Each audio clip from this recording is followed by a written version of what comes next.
You built your company from the ground up. Now let's make sure it takes off.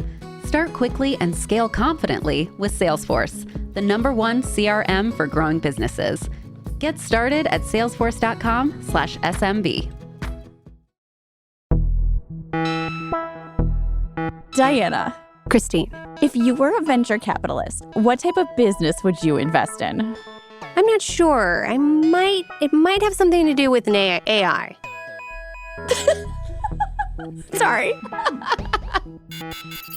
Christine, I am an AI.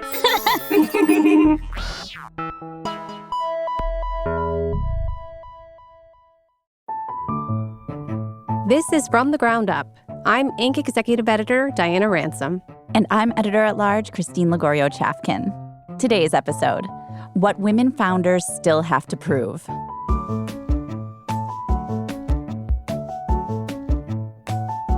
So Diana, for today's episode, I spoke with Anu Duggal, who's the founding partner at Female Founders Fund. How familiar are you with Female Founders Fund? Well, with Female Founders Fund, fairly. I know it's a seed stage fund that primarily invests in women-led companies.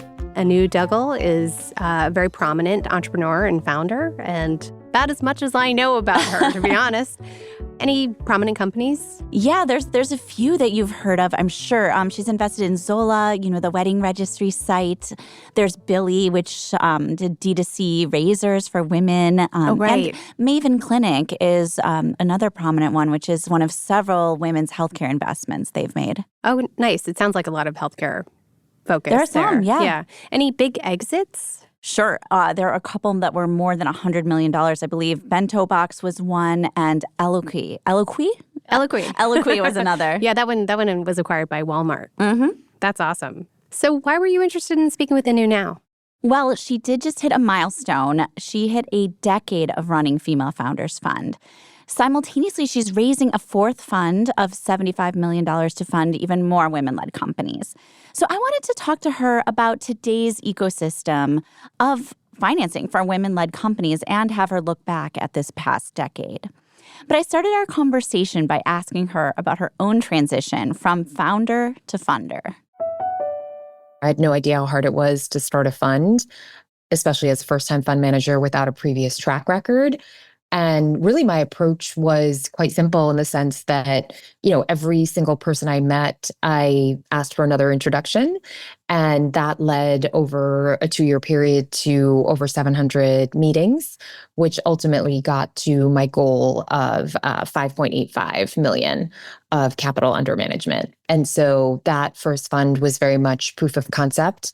And, I was lucky enough to work with an incredible group of investors, the founders of Gilt, Birchbox, Stitch Fix, and investors like Josh Koppelman, Brad Feld, Albert Wenger, David Bonderman. And we have, from a Fund 1 perspective, had multiple exits over the course of the last 10 years. So really exciting to see the development over time. I love that you would just get a no and say, but who else should I talk to? Who should I meet with next? And 700 meetings is, wow, kind of mind-boggling. But so, you mentioned there's been some changes to the ecosystem. There are more women at the table, both on the funding side and as founders of companies. But, there's these disturbing numbers kind of keep staying kind of stagnant. There's 2% of funding goes to women-led companies with, especially those without a male co-founder. And, a 2023 analysis found that 79% of funding aimed at diverse founders went to white women. So there's still so much work to be done. And you are doing the work. So tell me now, where are we and what is yet to be done? So I think there's different ways of looking at the picture as it relates to funding for female founders. For us, our goal is to prove that you can generate top tier returns by investing in this demographic. And so looking at, the past 10 years and the exits that we've been able to achieve, whether it's Bento Box or Eloquy, Billie, I think ultimately we have been able to really demonstrate that there is really strong traction and that, founders can really find that product market fit and also generate the types of returns that our LPs are looking for. Yeah, so you definitely demonstrated that there's a market, and female founders have been proven to be sort of more successful in general, and yet those numbers are still sort of haunting the ecosystem. But yeah, I mean, I think, listen, we still have a long way to go, but I think the thing that really drives the industry and hopefully over time will impact real change is financial returns. And so the way that, we look at it, the more that we can prove that, you're missing out on great returns, I think ultimately the more investors on a broader level will be incentivized to think more openly. yeah, absolutely.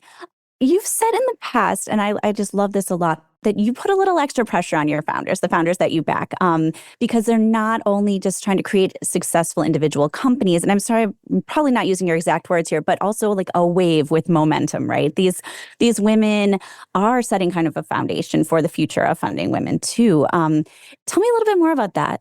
Yeah, I mean, I think ultimately, I wouldn't say additional pressure, but, I think what we are trying to do as a fund is to really prove a system is wrong and that, we as a whole can go on to identify, back, and work with the country's leading female founders. And so I think our founders know that, and they know that we're really trying to make more of a statement than your typical VC fund that's only looking for returns.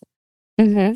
And tell me about the power of community there. You just had a massive gathering of a lot of really incredible female CEOs this summer, just recently. And what's the power of getting folks together? And also, what are the top things on their minds right now?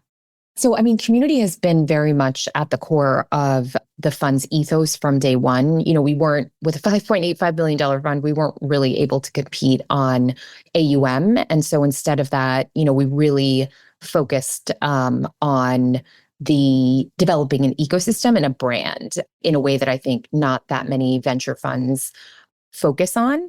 And I think we've been really successful in that strategy because it's not just about building an ecosystem, but ultimately the rewards and the impact of that has led to, some of our most exciting portfolio companies, founders who've attended those events or introductions that have been made through those events. And so, I think that strategy of building the brand has both led to founders reaching out to us as well as, introductions from folks that are part of our ecosystem.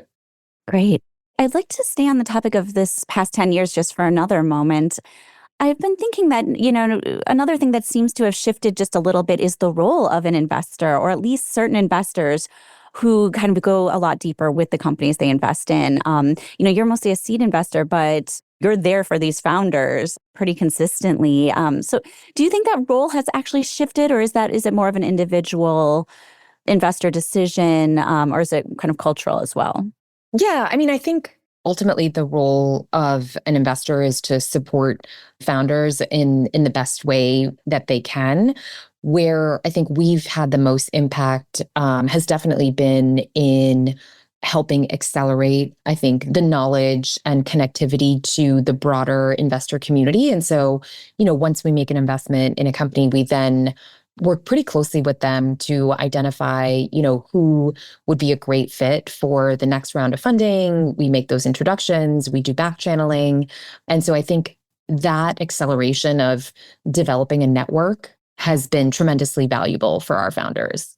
Yeah. So tell me, how are folks feeling in terms of this latest funding drought right now? Yeah, I mean, I think, listen, it's an incredibly tough time, both for founders as well as for investors, venture investors.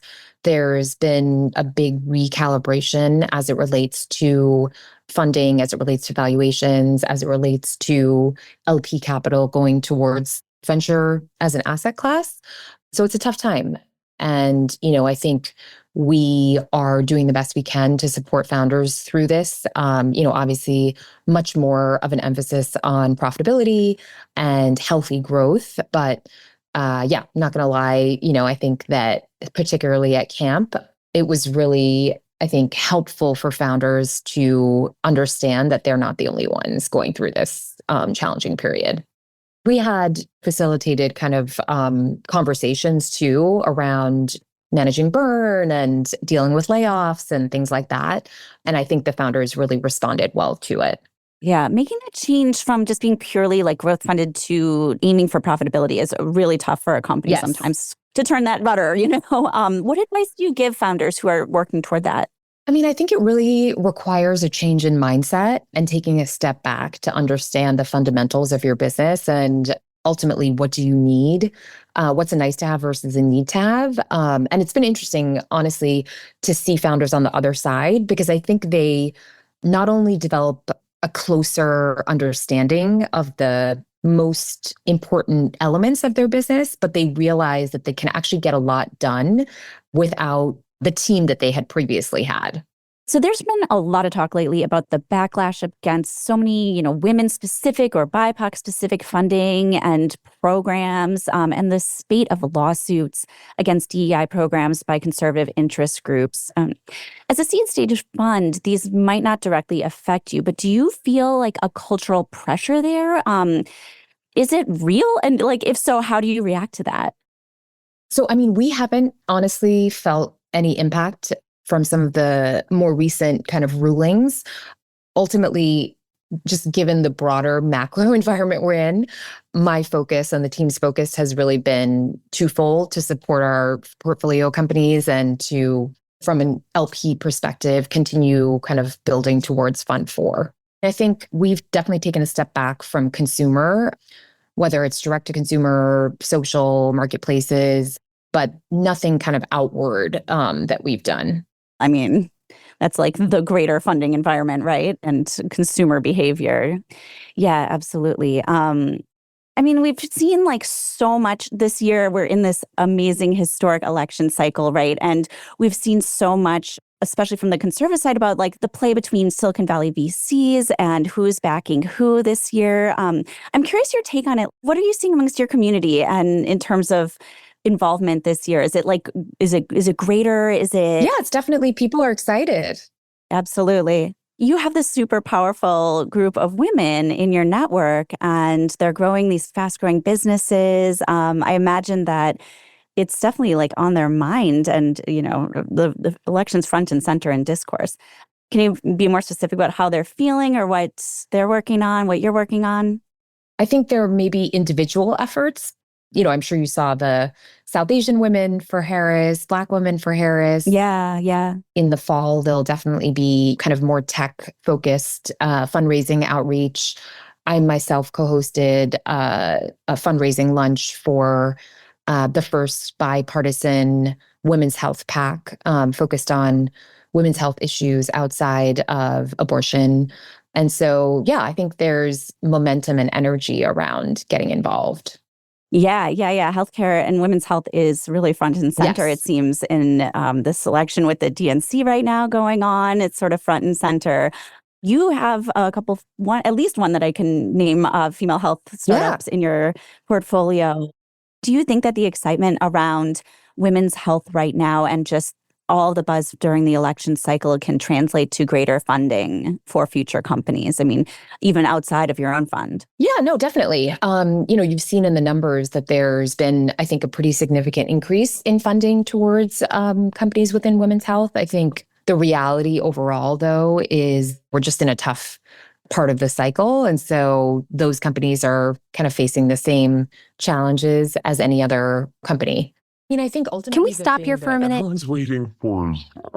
You just touched on something with Anu that is on all of our minds right now: politics. Did you get any sense from her about, thinking about the fund and her investments, given the sort of state of DE&I backlash these days? I mean, the whole situation with Fearless Fund last year was so devastating. Right. Yeah, I talked with her about it. And you can kind of hear in her answer that she is either unconcerned or unwilling to kind of engage in that discussion.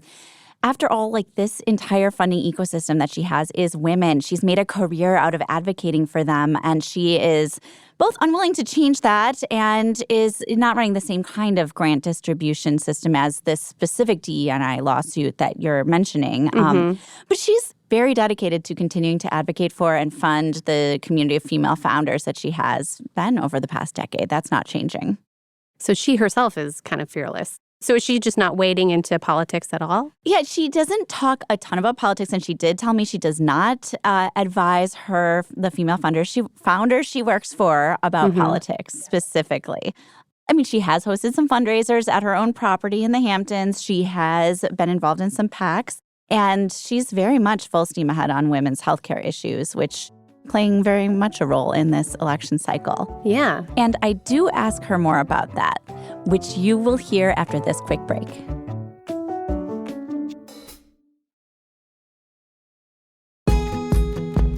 You built your business from the ground up. Now, let's make sure it takes off. With Salesforce, companies of every size can create the best customer experiences. Start with CRM fast and scale confidently with the marketing, sales, service, and commerce tools that'll grow with you. Learn more at salesforce.com/SMB.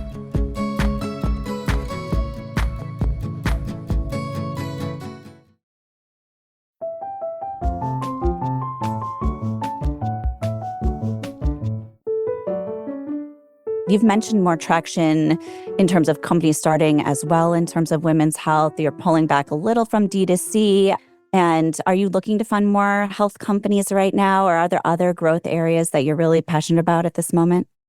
Yeah, so I would say, the 4 categories that we remain, kind of excited about broadly speaking. So digital health, early in Maven have seen the trajectory from the sidelines, and it's been incredible to see the growth and momentum.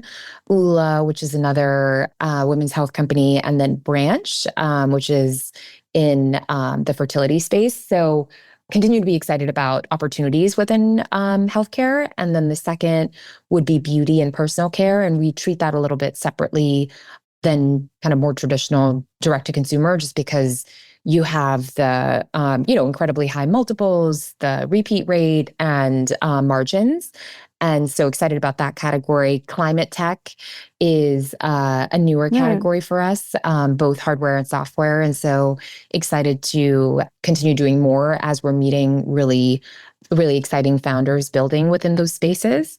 And then just kind of pure vertical software, which, Bento Box, which is an exit of ours, great example.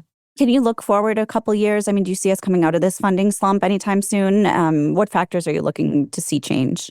I mean, I think ultimately the thing that everyone's waiting for is the IPO markets to open again and, just provide some liquidity that I think it's been now 18 months where it's been pretty, what's the word? It's pretty much a desert. So I think that's really the key. Obviously, interest rates coming down, but I think the IPO market is once that opens again, I think that'll be a huge, hopefully get the wheels turning again. Yeah. I mean, I was there at the IPO of Reddit, and we felt like that might be a floodgate opening effect, and kind of didn't. I mean, yeah. I also do feel a little bit more skepticism from founders who are running fast-growing companies of, I don't know if I want to be a public company CEO. And I think there's also that general hesitancy. Have you heard that from? No, definitely. I mean, I think the reality from a liquidity standpoint is that, only 10% of exits are IPOs. So I think that there also needs to be a recalibration of whether your business is a truly viable long-term candidate for an IPO. And I think a lot of founders are really asking themselves that question as the markets have shifted. Yeah, it's a natural thing to drive toward. But you're right. It's not the most common exit, and increasingly not so. Let's talk a little bit more about climate tech. Yeah. What are your climate tech investments now, and what kind of areas within it are you looking toward for the future? So one of the companies that's most exciting within our climate tech portfolio is Beyond Aero. So Beyond Aero is the first hydrogen-powered private plane company. And it's started by a 27-year-old French aeronautics engineer. I met her at a conference. She won the pitch competition, and just incredibly inspiring founder. I remember saying to her, you're 27 years old and you're building a plane.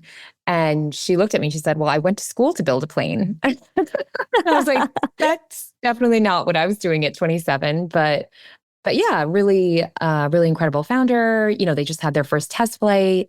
And so, yeah, just excited to see, kind of where and how they grow that business. Are they small planes or are they? They're private planes. Uh-huh. So 6 to 8 people. Yeah. Wow. How does it work with the hydrogen? Would you go in one? Yes, definitely. I'm waiting. I mean, hydrogen is a replacement, obviously, for fuel. And instead of retrofitting kind of existing planes, they've built kind of a net new plane that can accommodate the level of hydrogen that's required. Neat. And I'm assuming it's a lightweight vehicle as well. Yeah. And then we also invested in a software solution for waste management, which is called Watts. So very not sexy, but waste management, is an issue for many, particularly in the hospitality space and in the restaurant, hotel space, real estate as well. And so these two founders have had an entire career in waste management. So yeah, just really exciting to see founders building within categories like this. Yeah, it's such a tricky category because, they're in waste management, you're dealing with something that it's like a reverse economics. You're dealing with something that has like a negative worth. Exactly. And then trying to make it worth something to people, or like the service of it is tricky too.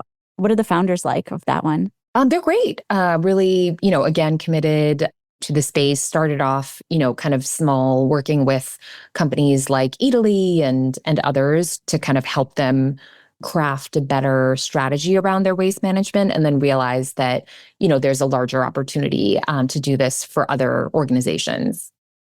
Are you investing in any AI companies? Are there growth opportunities there that you've seen? So we are taking a really cautious approach to AI.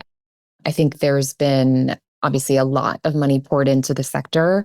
And, as seed investors, we are definitely not the ones competing with the highest valuation. And so I think that, for us, it's really a wait and watch type of approach. I think a lot of people, unfortunately, are going to lose a lot of money in this cycle, but that's not to say that there's enormous value creation happening. And we see that within our portfolio companies as well. Yeah. I mean, the forecasting of there's going to be a lot of money lost here. I mean, that sounds a little like a bubble. Yes, definitely. Are we in an AI bubble? Yeah, definitely. So tell me, Anu, 10 years into running your fund, you are also a founder, you're a multi-time founder, and still kind of operating as a founder and leader. What have you personally learned in terms of your own leadership, growth, and management? So I think, one thing that I've definitely learned and reflected on is that from a team perspective, we are building something that's bigger than just a venture capital fund. We're really trying to change an industry. And so, in building and growing a team, it's incredibly important to be able to identify and work with people who are committed and aligned in those values. And I think that, long term, you see that play out. There are many other venture funds that are looking for women. And so I think the team that we have is really committed to the work that we're doing. In terms of other insights, ultimately, as an investor, this is really a long game. You're investing in companies that, are pre-launch. And as an entrepreneur, it's easy to get impatient and want to see kind of things move faster, but ultimately, it is out of your control. And so getting comfortable with that as a state of being and doing the best that you can to support those founders, I think has been a big learning, in addition to the fact that it just takes time. There's nothing you can do to really make that move any faster. And so I think that's also been a big learning. Yeah. And what about the change from running one company to now having your eyes on dozens and dozens at a time? How do you have any tricks for sort of that, like splitting your time, your interest, your brain when you've got a bunch of areas of focus now? I think we've developed like a strong kind of operating system in terms of, because we're not only looking after companies, we're also managing the fund itself. And looking at new companies and vetting them. Yeah. So I think just making sure the allocation of time, whether it's between supporting existing portfolio companies, meeting new founders, and then, fundraising for our next fund is kind of how I spend my time. What culturally, you've built a culture that is largely women. You largely deal with women-led companies. What can other companies learn from the culture you've built? The 3 things that we really care about. So number 1 is collaboration as a value set. Second is transparency. And third is empathy. So those are the three kind of values that we bring to work. And I think, it's interesting. We had an employee join us who came from a really large, very large private equity fund. And the comment she made in her first kind of review session with me was, at the end of the day, when I was at this other firm, anytime I was given anything to do, it was needed immediately. And the reality was nothing was really needed immediately, but that was the culture and kind of the vibe of that particular organization. And so coming to Female Founders Fund, she said, I'm doing the same, if not more work, but it's just the kind of environment and the way that things are communicated is so different. And she just really appreciated that you don't need to have that kind of investment banking mentality of scarcity to really be productive. Yeah, the scarcity plus like the false pressure. Exactly. What else are you looking forward to in the next 5 years? Are there any other growth areas that you haven't mentioned that you're seeing or that? No, I think a decade in venture capital is a long time. And so, for me personally, it's a moment of truth in the sense that, am I signing up for another decade as we launch, our next fund? And so I definitely wake up every day and ask myself, am I still as excited as I was 10 years ago? And I feel very fortunate and grateful to really have an opportunity to be doing something that I love every day. So are you in for 10 more years here? Yeah, I'm in it. That's fantastic. Well, thank you so much, Anu, for being here with us today. Yes, thank you for having me. After talking with Anu, what surprised me the most was her lack of frustration in the fact that even after a decade of funding women-led companies herself, that the total percentage of funding that goes to female-led startups hasn't budged. She's not getting frustrated.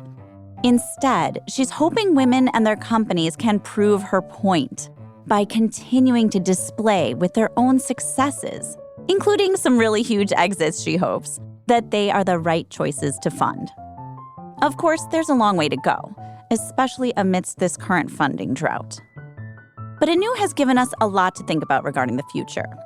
She thinks the excitement around this election cycle, and particularly Kamala Harris as a candidate, can actually translate to greater funding for women's healthcare companies. She also thinks that the eventual opening up of the IPO market will help end the funding drought. And she knows that women will be at the center of that future.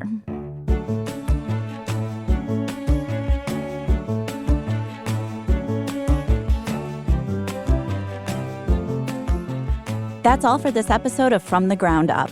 Be sure to subscribe on Apple Podcasts, Spotify, or your podcast platform of choice. Also, if you like this episode or have suggestions of what topics you'd like to hear about, leave us a review on Apple Podcasts or reach out to us on Inc.'s social channels on LinkedIn, X, or Instagram. From the Ground Up is produced by Julia Shu and Avery Miles. Editing by Blake Odom. Mix and sound design by Nicholas Torres. Our executive producer is Josh Christensen. Thank you for listening, and we will see you next week.